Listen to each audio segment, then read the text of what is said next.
A visit to the zoo is usually harmless. Families stroll between enclosures, children laugh, cameras flash, and people feel safely separated from the wild by concrete and glass. That's exactly how the day began in 1990 at the Detroit Zoo. Rick Swope was there like everyone else, relaxed, curious, enjoying a quiet day among animals. Nothing about the visit felt unusual. Nothing hinted that within minutes, he would be faced with a decision that could cost him his life. The chimpanzee enclosure was the main attraction. Visitors crowded around, fascinated by the animal's intelligence and human-like behavior.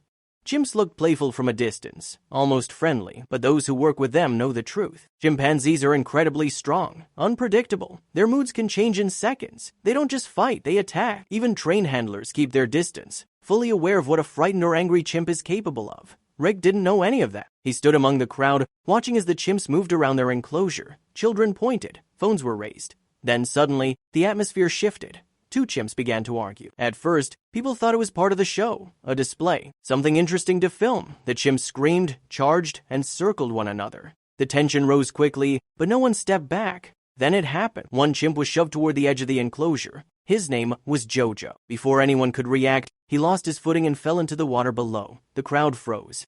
Chimpanzees can't swim. Jojo struggled immediately, flailing, screaming, fighting the water. Panic spread across his face. The screams weren't aggressive anymore, they were desperate. Rick looked around expecting help to come. Zookeepers shouted warnings. Security moved closer, but no one entered the water. They couldn't. A drowning chimp is dangerous. Terrified animals don't think. They grab, they pull, they drag anything nearby down with them. Rick heard people yelling, "Don't do it!" He heard the fear in their voices, but he also saw Jojo's eyes. Later, Rick would say that moment changed everything. The chimp wasn't attacking. He wasn't violent. He was begging, clinging to life in the only way he knew how. Before he fully understood what he was doing, Rick made his choice. He jumped. The water was cold. The distance was farther than it looked. And the moment Jojo felt human contact, the danger became real. The chimp was heavy, panicked, strong, enough to pull Rick under.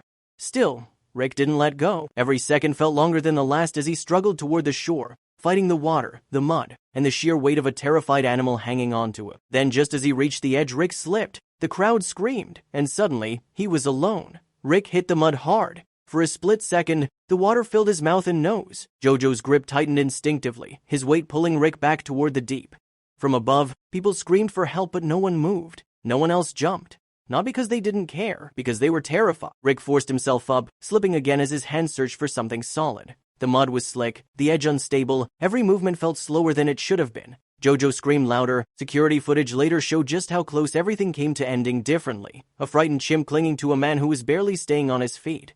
One mistake would have dragged them both under. Rick didn't let go. With one final effort, he pushed himself upright and pulled Jojo closer to the edge. The chimp's strength worked against him, but also without realizing it helped propel them forward. Then, suddenly, they were out. Jojo collapsed on solid ground, coughing and gasping. Rick stumbled beside him, exhausted, shaking, soaked to the bone. For a moment, neither moved. The crowd went silent. Rick placed a hand on Jojo's back and gently patted him. The danger had passed. The fight was over. Later, Rick explained what had driven him to jump. While people around him were shouting warnings, Jojo had looked straight at him. Not with aggression, not with rage, with fear. And in that moment, Rick didn't see a wild animal. He saw a life slipping away. The risk was enormous, the outcome uncertain, but it worked. Jojo survived. Rick walked away alive. Years later, the footage would resurface, sending chills through anyone who watched it. A reminder of how quickly ordinary moments can turn into life or death decisions, and how rare it is for someone to act when everyone else freezes. Rick Swope never called himself a hero, but one thing is certain. That day, because of one man's choice, a life was saved. And Jojo was lucky Rick was there.